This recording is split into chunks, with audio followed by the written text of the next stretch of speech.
Hey YouTube, my name's Daniel Bender. I'm a freelance filmmaker and photographer here in the Seattle area. Welcome to my channel. This is the second video that I have posted. If you haven't seen it yet, go back to my first video, click on my profile and watch. It was unboxing the Crane 3 Lab Creators Bundle, so that comes with the fizz motors, the monopod, as well as a few other accessories. So go watch that. But Today we are talking about the Crane 3 Lab, how to balance it with the Blackmagic Pocket Cinema Camera 4K. That is a mouthful, so let's roll the intro and let's go.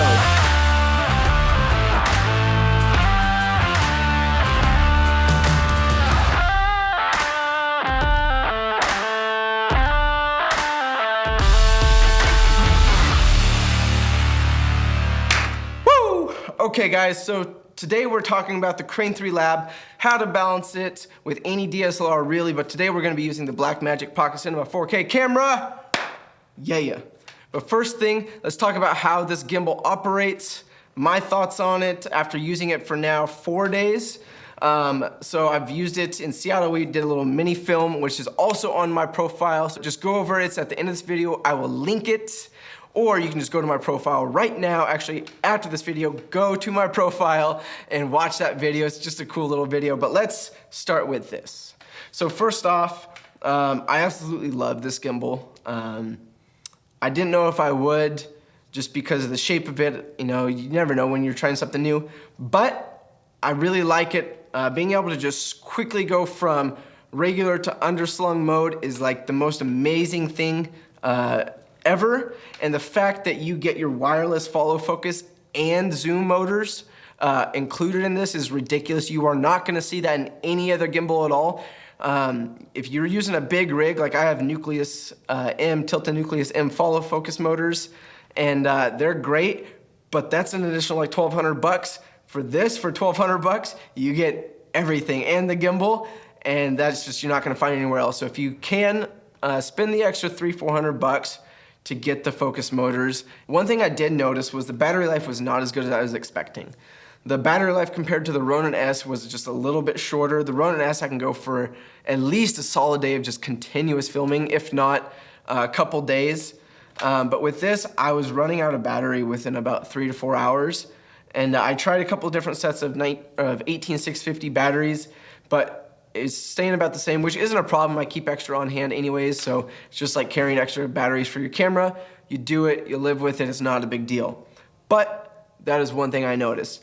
And Zhiyun, if you're watching, please include a HDMI to mini HDMI cable. I love that you guys include everything, and you do include a mini HDMI cable, but if you would include a full-size HDMI cable for like the Pocket and other cameras, that would be huge. I would appreciate it. I know others would appreciate it. But all things to say, this is an amazing gimbal. But one thing I do want to note, before you buy this, please, if this is your first gimbal, don't just buy a gimbal and think that it's going to make all your shots amazing. One thing that I see so often is that new filmmakers or filmmakers that haven't used a gimbal before, they buy these stabilizers and just think that their footage is going to come out super smooth. You have to learn how to walk first. And it sounds really stupid because we've been walking for our entire lives, but it's known as the ninja walk, right? You have to know how to use your body mechanics to move smoothly. If you're not moving smoothly, you can't expect your footage to look smooth. So first, like, learn how to walk, heel toe. Go with a glide cam, you know, first if you can, or if you don't want to, but I started with a glide cam just to teach myself how to properly move and make my footage look fluid and make it look real and authentic and smooth. And then now using stabilizers like the Ronin 2, the Movi, the Crane 3, the Ronin S, whatever it is, now I know how to move properly. And I still use the glide cam for a lot because it's a completely different look, a completely different feel. But there's so many things that these gimbals and these stabilizers can do, but you first have to just take the effort to go teach yourself. So go do that. Let me know what your thoughts are. Let me know your progress. I would love to hear. But overall, man, this is amazing. I haven't been able to test out the wireless video transmission because I haven't gotten the cable yet. So I'm getting that today, and I'll probably post something about it. I won't do a whole video, but I'll post something about it in the future. So first, let's dive in to this video. Let's go. All right, so we already have our Blackmagic Pocket Cinema camera here rigged up on the base plate that comes with the Zhiyun Crane 3 Lab. It does have a lens support that if you're using the fizz motors, you need to leave on. You don't have to use the lens support if you don't want to, but I suggest it mainly because it's allowing just more stability to your camera so that it's not sliding around. If you've ever had your cameras move because it wasn't tight enough on the base plate, this will help if you don't have two 1/4-20 slots on the bottom. So first off, what we're gonna do is we're gonna take our pocket and we're gonna take these fizz motors and mount them. So as you can see here, there's these little threads right here. Now there's a groove on the inside of these thread adapters, and all you're gonna do is line that up and then screw it in. And what this is gonna let you do is add your rods for your fizz motors.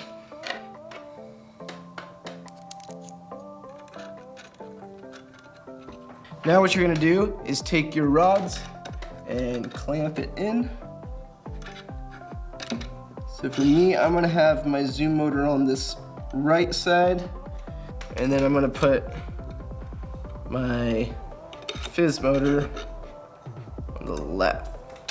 Okay, so now you can see we have both of these rods set up. Normally you would traditionally have all your motors on one side, but because the way that this is rigged up, I don't want to put a ton of pressure and a ton of weight on one side. So I'm going to do my focus motor on my left side of the camera and my zoom motor on the right side of the camera.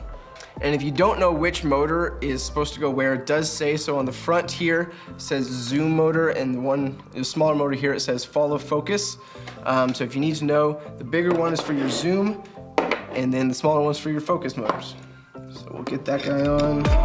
All right, so now that our camera's set up, we're gonna pull up our Crane 3 Lab here and get this thing balanced. So first thing we're gonna do is balance our tilt axis.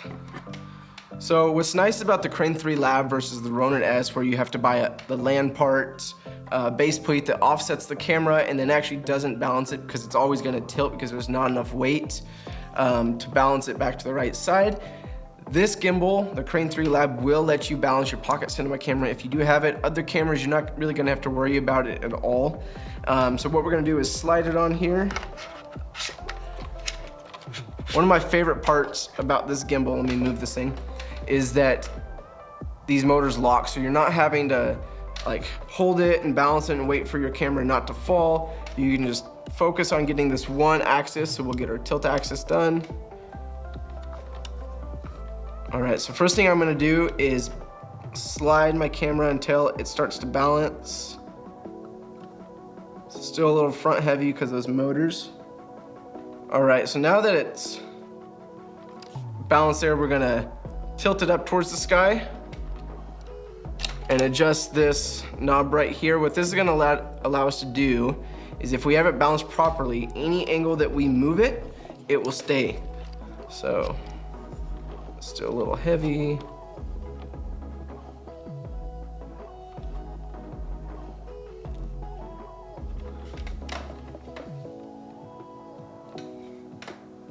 All right, let's lock that down and see. So as you can see here, basically this thing's balanced as far as our tilt axis is concerned. So now let's lock that motor. There we go. And we'll work on our roll axis. So as you can see, it's a little right heavy. All we're gonna do is adjust this back motor here and adjust it until it is level. And you may have to lift up on the camera a little bit. They're gonna be very minute, very small adjustments. There we go. All right, and the next is gonna be our roll axis. So once we've got this locked, there we go. All right, so the way to test your roll axis is just tilt your camera. If it starts doing that, it's too heavy, we need to back it up a little bit. So let's try there. It should stay in place, as same thing with all the other axes. So it's moving to the left. Now I need to bring it a little forward.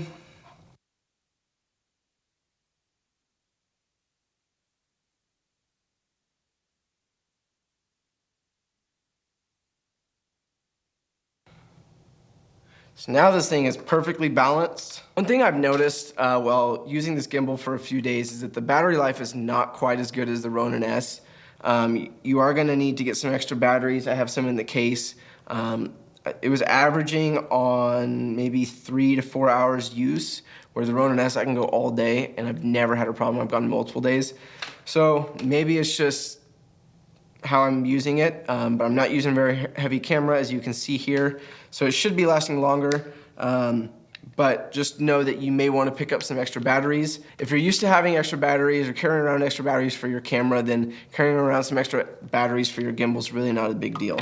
All right, so now we're gonna take these USB-C cables here and run them to our focus motors, our fizz motors.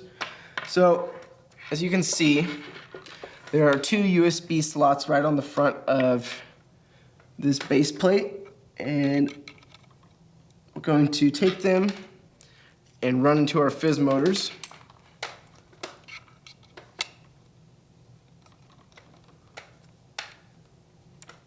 One thing I like to do is just cable management, so coil that sucker right around your camera. And if this looks like a lot, if you're just getting into this and you're like, man, this is a ton to set up, don't worry. Like when I first got in to filmmaking and video stuff, I was like, you seriously have to do this every single time you set up a camera. You don't, it gets easier. It's way easier the more times you do it. So don't get overwhelmed by it. It's really not very much. Once you do it a few times, you can set this whole thing up in a couple minutes and then you're good to go. So don't even worry about it. You should see, if you do have the fizz motors on, you should see them blinking yellow, and that means that the motors are operating correctly. And then now all we have to do is move our focus motor, and as you can see here, yeah. So this is the Zhiyun Crane 3 Lab. I absolutely love it. I've been shooting with it for a couple days now and just absolutely love how it operates. It's a little different than the Ronin S, which I'm used to as far as the menus go, but I absolutely love it. I haven't been able to test out the wireless video yet just because I need to get a HDMI to mini HDMI cable. Zhiyun, if you are watching it, that would be really nice if you guys included HDMI to mini HDMI cable, as a lot of these cameras have full-size HDMI ports, not just mini HDMI.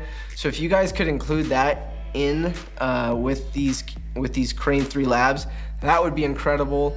I'm just waiting to go pick up mine. I'm gonna do that after this.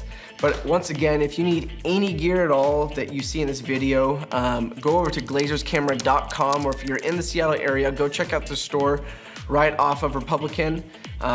They are incredible, their store's incredible, their staff's incredible, and they will have everything you need, or they will get it to you very shortly. So ring that bell, subscribe below, comment, like, follow me at Daniel I. Bender on Instagram.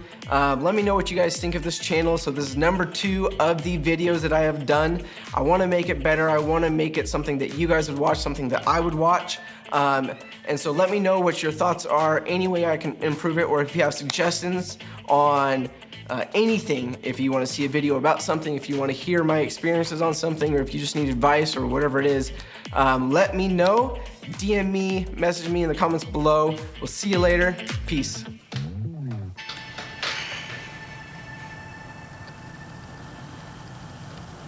I don't know if this is in focus.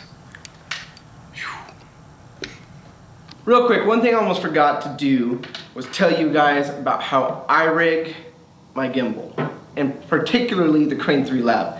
So we're gonna start off with a V-mount battery. I use Indy Pro batteries. I love them. I have like 8 of these 98 watt, and I just found out that they have one specifically for red cameras that communicate, so I will be buying those. Thank you, Indy Pro, for making such great quality stuff at a good price. I love it. Thank you, I appreciate it. And you're gonna need an FMJ little attachment. It's awesome with a small rig V-mount plate. It's like 30 bucks on Amazon, where every other V-mount plate is gonna be like 300. So thank you, small rig. All right, so what comes with the creators bundle is these little spacers. So I'm gonna screw them on right here. And the next thing I'm gonna do is take my FMJ with the V-mount plate and screw that in. And what this is gonna do when I have the pocket cinema camera or the red or any other camera that you balance this on is now you have battery life for literally all freaking day. Where with the Pocket, it's a problem where you run into shoots and then you only have battery life for like 30 minutes. Where now all I have to do, screw this tripod base on, you can stick it on a monopod. Woo! Look at this. Let's get this guy balanced back around here. Woo! Slap that sucker on. And we take our little Indie Pro Blackmagic Pocket Cinema Camera 4K to deep tap battery power cable. We plug that in here, and we come onto the side of our Blackmagic Pocket Cinema Camera 4K and power this thing on. Wait for it. Woo! Now, power the camera on, recenter this. Now we got power all day, and it looks pretty freaking good. Like, if you walk around with that, you're gonna get a lot of people asking you questions, and a lot of people are gonna hire you or at least see what you're up to. So, that just, slow motion. Ooh. Crane 3 Lab, Pocket Cinema Camera 4K, Indie Pro, thank you. See you guys.